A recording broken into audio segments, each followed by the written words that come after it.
Hello and welcome to week 4.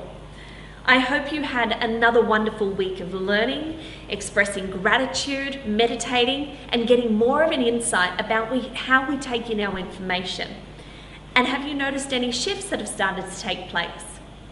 Remember that changes take place bit by bit over time, and slow and steady will give you better results over the long term. We're talking about creating a new and improved lifestyle here, and it's always easier to maintain your changes when you develop good habits progressively, as they are then easier to stick to. This week, one of the things that we're going to zoom in on is our attitude around food. As food is essential to life, it is important that we have a positive attitude around food. For many people, food can be seen as a companion, always there when times are tough, as a way to cure boredom, or even as a reward. I used to see food as each of those things. It was a pick-me-up when I was feeling down.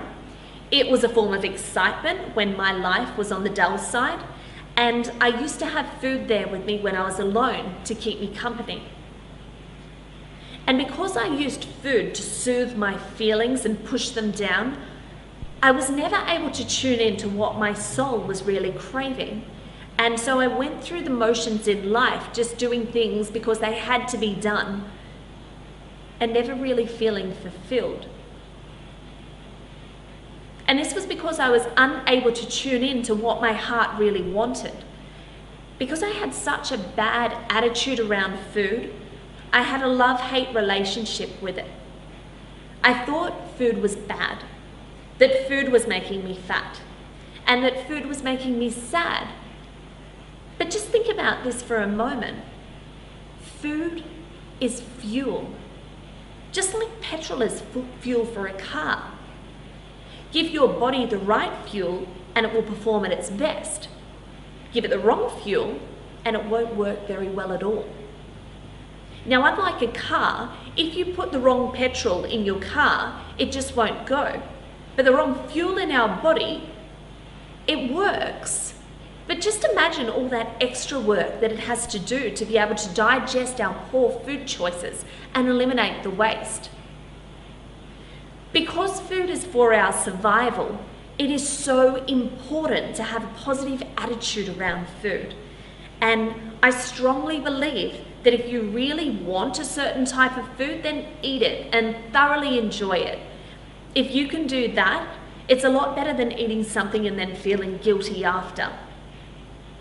But what happens when you have a positive attitude around food and a great attitude to life, and you are living your life in line with your highest values and pursuing your deepest desires in life? What happens is that you crave more of the good stuff. Your body asks for quality, nutrient-rich foods so it can perform at its peak.